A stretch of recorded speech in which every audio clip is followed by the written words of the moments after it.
O Senhor esteja convosco. Proclamação do Evangelho de Jesus Cristo segundo Marcos. Naqueles dias, havia de novo uma grande multidão que não tinha o que comer. Jesus chamou os discípulos e disse: Tenho compaixão dessa multidão, porque já faz 3 dias que está comigo e não tem nada que comer. Se eu os mandar para casa sem comer, vão desmaiar no caminho, porque muitos deles vieram de longe. Os discípulos disseram: Como poderia alguém saciá-los de pão aqui no deserto? Jesus perguntou-lhes: Quantos pães tendes? Eles responderam: 7. Jesus mandou que a multidão se sentasse no chão, depois pegou os 7 pães e deu graças, partindo-os, e ia dando aos seus discípulos para que os distribuíssem. E eles os distribuíram ao povo. Tinham também alguns peixinhos. Depois de pronunciar a bênção sobre eles, mandou que os distribuíssem também. Comeram e ficaram satisfeitos. E recolheram 7 cestos com os pedaços que sobraram. Eram 4.000, mais ou menos. Jesus os despediu. Subindo logo na barca com os seus discípulos, Jesus foi para a região de Dalmanuta. Palavra da salvação.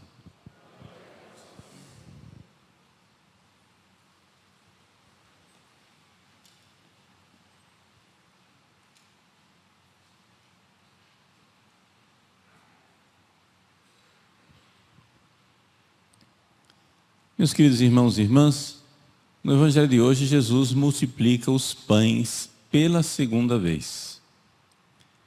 É o segundo relato da multiplicação dos pães, e aqui, a primeira coisa que chama a atenção de Santo Tomás de Aquino, quando ele comenta a segunda multiplicação dos pães, não aqui no Evangelho de Mateus, de Marcos, no Evangelho de Mateus, mas basicamente o texto na sua substância é o mesmo.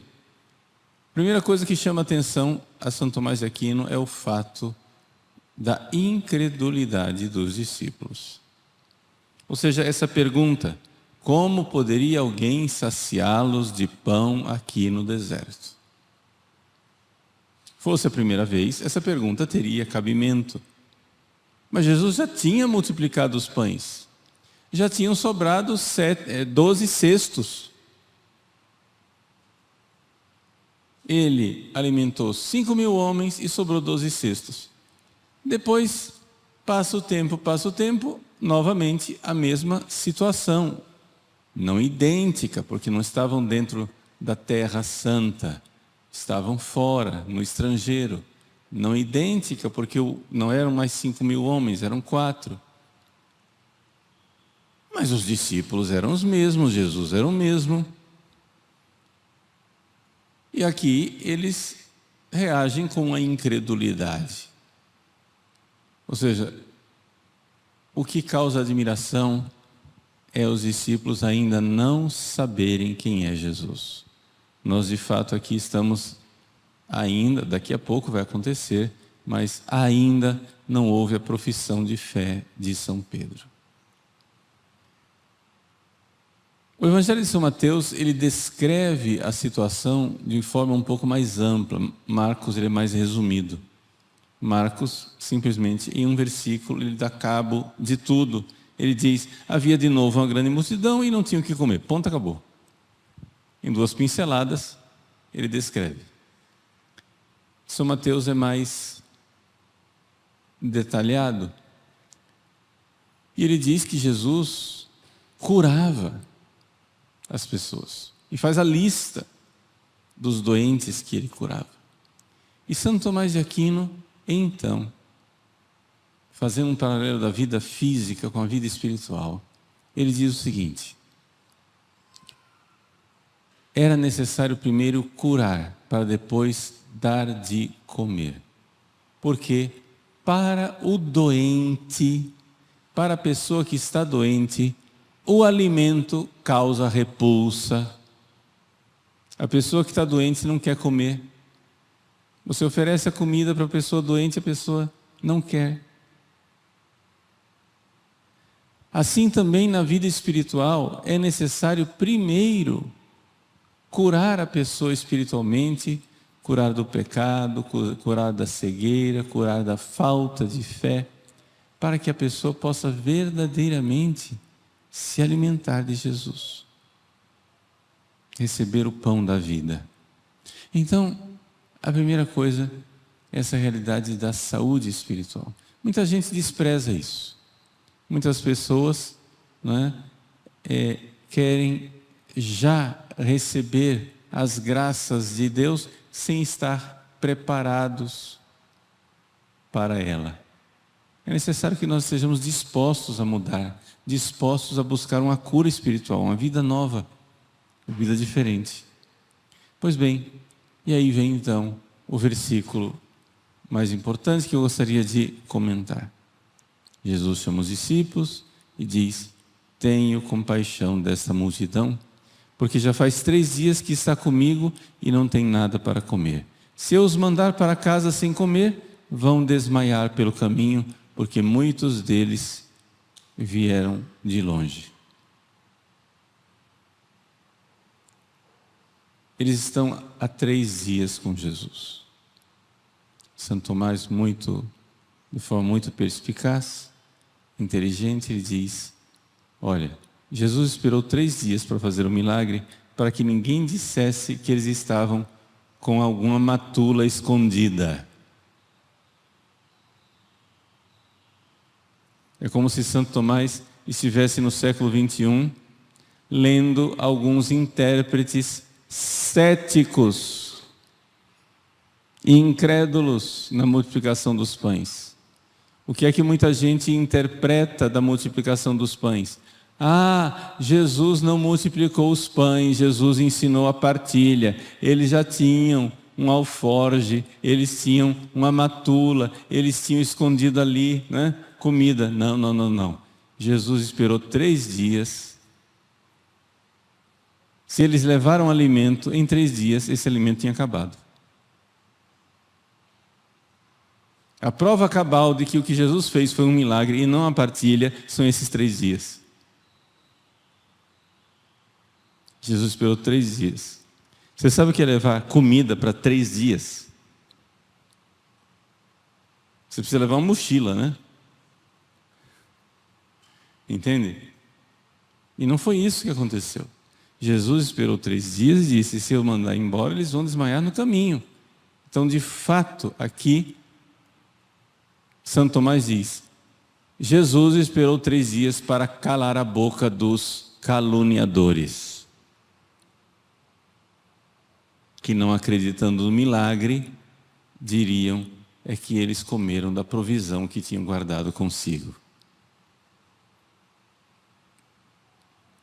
Jesus espera 3 dias, vê a sua miséria e sente misericórdia. Aqui o ponto central do versículo: tenho compaixão dessa multidão. Miserior turbe.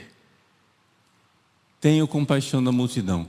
Famosíssimo o verbo que está aqui no original grego, comentado, recomentado, cantado e decantado por tantos pregadores, não é? O verbo splanchnisomai, que quer dizer é uma compaixão visceral, que move as vísceras. Jesus tem compaixão. Nessa compaixão que move as vísceras. É interessante notar, porém, que os bons dicionários dizem que essas vísceras do verbo splanchnisomai, que Jesus teve compaixão, que sentiu uma comoção interna, não são as vísceras menos nobres, como os intestinos, mas são as vísceras mais nobres, é o coração, né? Os rins, onde, para os antigos, estava a sede das emoções. As emoções estão no coração, né? Para os antigos. Por quê? Porque quando você fica emocionado, qual é o primeiro que reage? É o coração. Tu, tu, tu, tu, tu, tu, tu, tu, tu, tu, tu. Então eles diziam, não, as emoções estão ali. Claro que nós sabemos que ele está no cérebro, né? Mas ainda hoje, quando a gente quer dizer que uma pessoa está apaixonada, a gente faz coraçãozinho. Não é isso? Então, essa comoção. O que é interessante aqui é que Jesus se comove. Santo Tomás recorda: Deus não tem paixões. Deus não sofre. E o que é a misericórdia? Jesus tem misericórdia, né? Qual é a interpretação que a gente sempre ouve quando fala assim, que Jesus tem misericórdia? É que ele tem o miserável, a pessoa que é necessitada, no coração. Misericórdia, o miserável está lá, o coração está aqui, então eu me compadeço de você, etc, etc. Santo Tomás diz, não é isso. Misericórdia é ter um coração miserável, ou seja, a pessoa está sofrendo. Só que a pessoa que é misericordiosa tem o coração dela que sofre porque considera a miséria do outro como miséria sua.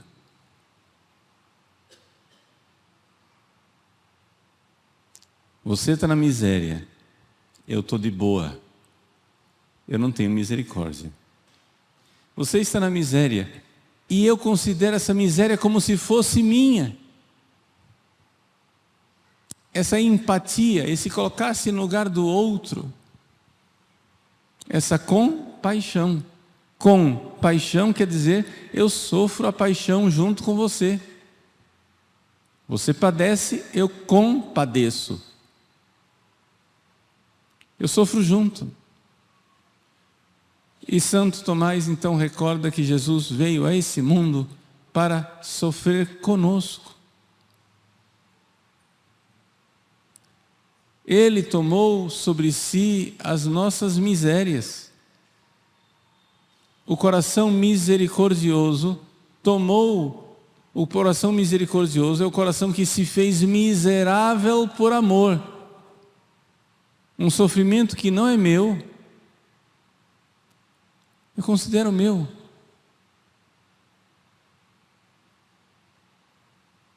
Eu considero, então, Jesus considera as nossas misérias e as nossas necessidades como se fossem suas. Bem objetivamente, Ele é Deus, Ele não tem nada a ver com isso. Nossas misérias são confusão criadas por nós. Ouvimos na primeira leitura a consequência do pecado. Adão e Eva pecaram, nós ouvimos ontem. Hoje, a Sagrada Escritura nos mostra que a consequência do pecado vem. Isso é uma coisa que os jovens talvez não tenham tanta experiência, mas o pessoal já do cabelo branco, acho que já tem experiências suficientes para entender que pecou. O jovem pensa assim, eu vou ali no confessionário, dou uma confessada, acabou. Os mais velhos sabem, pecou, eu vou no confessionário, confesso, Deus perdoa. Claro que Deus perdoa. Mas as consequências ficam. As consequências do pecado não vão embora. O pecado vai embora. Deus perdoa de verdade, mas as consequências ficam. o mal que eu fiz, a desordem que eu coloquei no mundo, muito difícil voltar atrás. Aquela famosa história de São Filipe Neri, que há um casal de caluniadores deu como penitência ao homem que pegasse uma galinha e saísse espalhando as penas pelas ruas da cidade. Aí depois voltasse. Aí depois o homem voltou. Aí São Filipe Neri disse: agora como penitência vá lá e recolha as penas. O homem disse: é impossível. Pois é. Você caluniou, agora é impossível ir atrás e recolher o mal que você fez. Agora a pessoa está lá difamada. Você não consegue mais voltar atrás. Deus perdoa. Mas as consequências do seu pecado, é importante nós notarmos que as consequências estão lá, as consequências ficam. Adão e Eva pecaram. Deus, então no livro do Gênesis, mostra que agora, meus queridos, agora vocês quebraram o vaso. Quebraram, agora a coisa está desencantada. Acabou, você vai comer com o suor do seu trabalho. Você vai dar à luz com as dores do parto. Essa é a nossa miséria. Ou seja, nós pecamos, mesmo que Deus perdoe, a consequência do pecado, ou seja, a miséria que nós introduzimos no mundo com o pecado, a desgraça, o mundo, gente, com o nosso pecado, o mundo se tornou pior. Se o mundo não está bem, é consequência do meu pecado e do seu pecado. Assumamos essa realidade. Nós fizemos desse mundo um mundo pior. Não foi só eu, não foi só você. Mas precisamos nos responsabilizar pelo mal que fizemos. Jesus poderia olhar para o mal que nós fizemos. O mal que nós fizemos, que não tem mais retorno, nesse sentido que não tem como pegar as penas da galinha, não tem como entrar na máquina do tempo e dizer não aconteceu. Jesus olha para o mal que nós fizemos e toma sobre si as nossas dores. Ele podia lavar as mãos e dizer: tenho nada a ver com isso. Jesus não é Pilatos. Jesus vê a miséria e vê aquela miséria como se fosse sua. Ele não fez aquilo. Ele não é culpado de nossa miséria. Ele não é culpado do jeito que o mundo se encontra. Ele é o inocente. Ninguém de nós é inocente. Ele é inocente. O inocente foi condenado e morreu. O inocente tomou sobre o seu coração nossas misérias, fez de nossa miséria sua miséria. Seu coração ficou miserável no sentido de sofrido. O coração miserável de Cristo, a gente, desculpe a palavra falar miserável assim, porque para nós, se eu digo que uma pessoa tem um coração miserável, é um coração insensível, é um coração que não sente compaixão, etc. É o contrário. Aqui, o coração misericordioso é o coração que está em estado de miséria, de sofrimento, porque vê o sofrimento do outro. Miserior turbe. Tenho compaixão, compadeço. Padeço. Tem nada a ver comigo, não é culpa minha, é culpa de vocês. Mas eu padeço pelo que vocês fizeram. Como uma mãe. O filho fez uma coisa errada, o filho aprontou, o filho se meteu onde não devia. Agora o filho paga o preço dos seus pecados, porque Deus perdoa. Sempre. A natureza não perdoa nunca. Deus perdoa. A natureza, nunca. Deus perdoa sempre, os homens de vez em quando, a natureza nunca. Eu tenho aqui no meu rosto uma cicatriz aqui. Todo mundo fica perguntando, padre, o que foi essa cicatriz que apareceu na sua testa? Não é? Foi uma bactéria, que sei lá como é que entrou esse negócio aqui, uma picada de inseto. Que raios que aconteceu? Uma infecção bacteriana, que eu tive que tomar antibiótico desses fortes de hospital por 15 dias, porque senão ia entrar no sistema nervoso, etc e tal, e prum. Essa cicatriz aqui é simplesmente porque o negócio estourou, sozinho. O pessoal fica perguntando, será que ele se machucou no karatê? Não, foi uma coisa menos heróica, mais prosaica. Foi simplesmente uma bactéria aqui. Tudo bem. Deus perdoa. A natureza não perdoa. A cicatriz vai ficar aqui.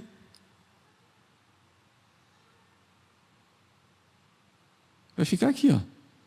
Pronto. Faz parte do meu rosto agora. Se acostumem com isso.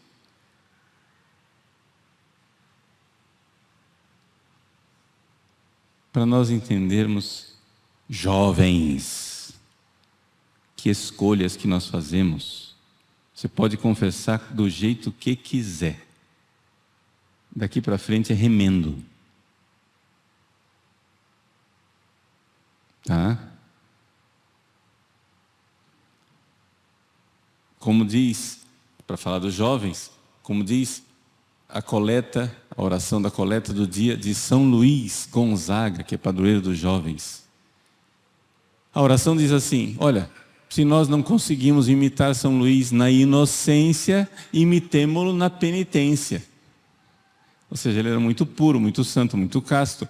Um jovem que já perdeu a pureza, já perdeu a castidade, etc e tal. Muito bem, você não consegue imitar ele na pureza, na inocência, então imite na penitência. Corre atrás do atraso, é remendo, serve, é bom, né? Deus também foi servido e amado por Santa Maria Madalena, não somente pelas virgens castas, mas a gente tem que ver que tem consequências. Jesus, no Evangelho de hoje, pega essa consequência aí.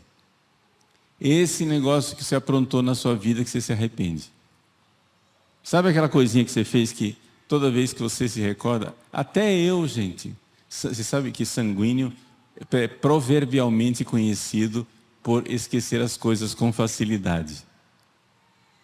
Mas sabe quando tem aquelas cenas da sua vida passada, que você está sozinho, aí você lembra daquela cena, aí faz assim...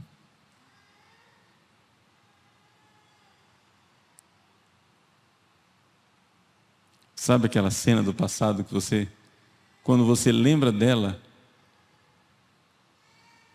você sozinho tem vergonha do que você fez?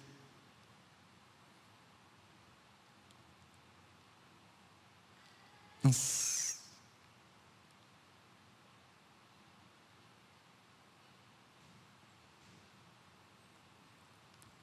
Pois bem, essas são as coisas que deixam traços e consequências dentro de você. Jesus toma sobre si as nossas dores, as nossas transgressões. Ele carrega com você. E ele diz, você não vai ser santo apesar disso, você vai ser santo, porque eu vou transformar essa chaga em chaga gloriosa. Você vai ser um santo maior ainda. Ele quer isso. Omnia in bonum, tudo concorre para o bem daqueles que amam a Deus. Então, coragem. Vamos perseverar como esse povo lindo do Evangelho. Vamos ser sinceros, esse povo aqui do Evangelho, eles são lindos. 3 dias perseverando no deserto com Jesus. Acabou a comida e os caras não vão embora. Qualquer um de nós diria, não, Jesus está aqui, está falando, etc. Não, tá bom, não está muito bom o que ele está falando, mas pera lá, minha comida está acabando, pera aí, deixa eu ir embora para casa. Qualquer um de nós já teria não perseverado, teria ido embora. Eles perseveraram sem se preocupar com o que comer. Que povo lindo, que fé bonita. Os discípulos, apesar disso, fracassaram. Quem tem poder para fazer isso daqui? E Jesus, então, no meio dessa miséria, mostra o seu amor e tem misericórdia. Vamos lá. Perseveremos com Jesus e deixemos que Ele se compadeça. E aí seremos como astros luminosos diante dessa geração. Nós poderemos ser melhores, mais santos. Ele transformará nossas chagas em chagas gloriosas.